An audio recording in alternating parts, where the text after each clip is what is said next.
अस्सलाम वालेकुम, मैं हूँ डॉक्टर साजिदा शाहनवाज और आज आपको बहुत इम्पॉर्टेंट बात बता रही हूँ कि जिन खवातीन में IVF इक्सी के बाद बच्चा हुआ है उनको क्या केयर करनी है, वो कौन सी बातें हैं जिनको अगर आप इग्नोर करेंगे तो आपका बच्चा ज़ाया भी हो सकता है।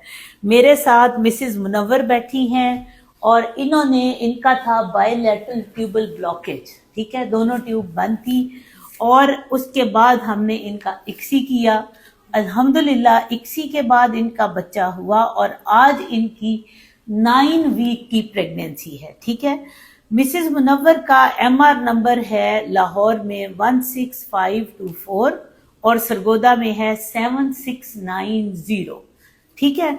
और इनकी अभी मैंने जो बात करनी है, इनको एक रीट्रोसैक ब्लीड है। इनका बच्चा अगर आप इनको अल्ट्रासाउंड में दिखाएं, ठीक है, तो इनका जो डॉक्टर्स देख रहे हैं उनको नजर आएगा कि सैक के पीछे छोटा सा हेमरेजिक एरिया है। मेरे पास आज ये इसलिए आई कि इनको थोड़ी पेन थी और हल्की स्पॉटिंग भी थी आपको या नहीं स्पॉटिंग नहीं थी लेकिन पेन थी। वहां पे करीबी सेंटर में भी इन्होंने चेक कराया, लेकिन आज जब हमने स्कैन किया तो अल्ट्रासाउंड में पता चला कि जहां पे बेबी है उसकी बैक पे ब्लीडिंग है। अब मेरी बात को प्लीज गौर से सुनिए।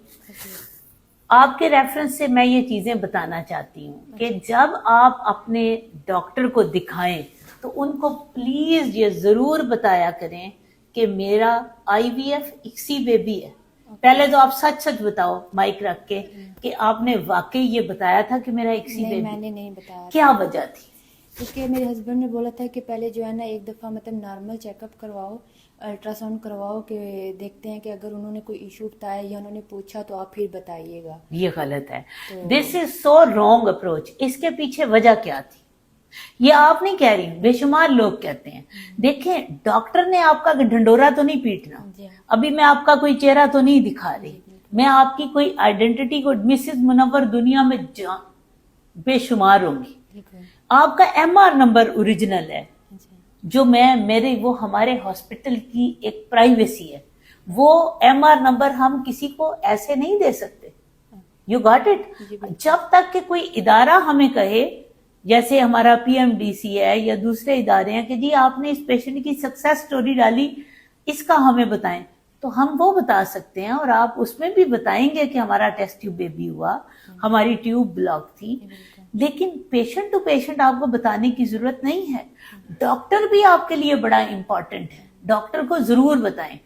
अब मैं आपको बताऊंगी डॉक्टर को ना बताने की क्या कबाहत होती है। जब इन्हें पेशेंट को देखा तो उन्हें ऐसे लगा कि 5-6 साल के बाद एक ठीक है जी बच्चा हुआ है, इट इज ओके, देखा स्कैन। जब आप कहेंगे कि IVF इक्सी बेबी है, खास तौर पर अल्ट्रासाउंड वाले डॉक्टर को जरूर बताएं और जो आपकी गायनोकोलॉजिस्ट है उनको जरूर बताएं। क्यों? क्योंकि जब आपकी वूम के अंदर एक आर्टिफिशियल एम्ब्रियो रखा जाता है, समझ आई? वूम के अंदर आर्टिफिशियल एम्ब्रियो है आपका, लेकिन उसने 2-3 दिन 5 दिन बाहर गुजारे हैं पेट से। अब हमने उसको बाज दफा फ्रोजन, आपका तो फ्रोजन एम्ब्रियो था, फ्रोजन एम्ब्रियो जब था करके डाला जाता है तो उसको लेयर में बहुत बारीक बीनी की हद तक हमें अंदर गुदाज लेयर चाहिए होती है। यही वजह है कि हम उनको टीके भी लगाते हैं, गोलियां भी लगाते हैं, जेल भी देते हैं, जिसके ऊपर वो डॉक्टर अंजुम साहब ने एक वीडियो भी बनाई थी कि वो टीका लगाने से जो है वो प्रेगनेंसी आ जाती है। तुम्हें इस बात पे घबराहट हुई थी कि मेरा भी कहीं ऐसा ना हो? मुझे इतनी हंसी आई, मैंने कहा ये क्या, इसने क्या बोला। देखो, टीका लगाने से अमल भी हो गया, टीका लगाने से अल्ट्रासाउंड में बच्चा भी हो गया, टीका लगाने से लोगों के बच्चे भी पैदा हो गए।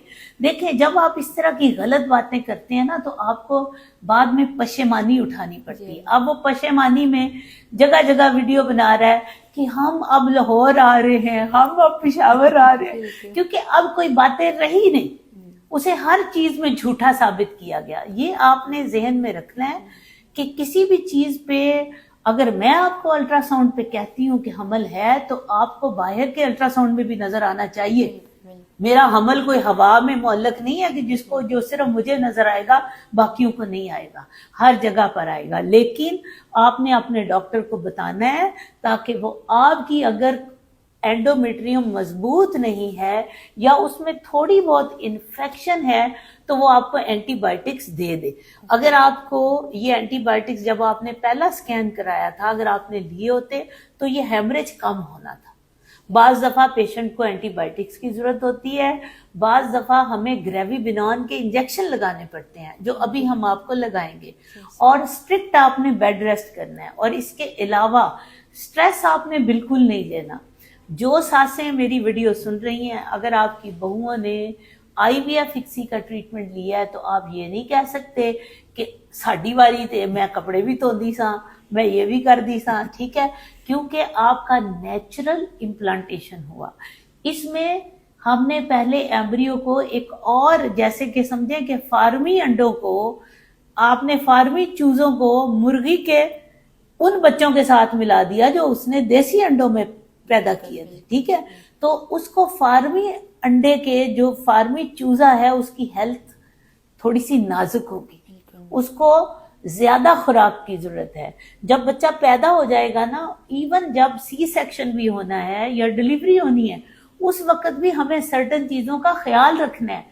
یہی وجہ ہے، یہ بہت بڑی خوشخبری ہے، پلیز میرے اس میسج کو علیحدہ سے لوگوں کو بتائیں کہ جو آئی وی ایف اکسی والے بچے ہمارے ہائی رسک پیدا ہو رہے ہیں، ہم نے ان کا بھی اب اپنے ہاسپٹل میں اس کی ایکسٹینشن دے دی ہے۔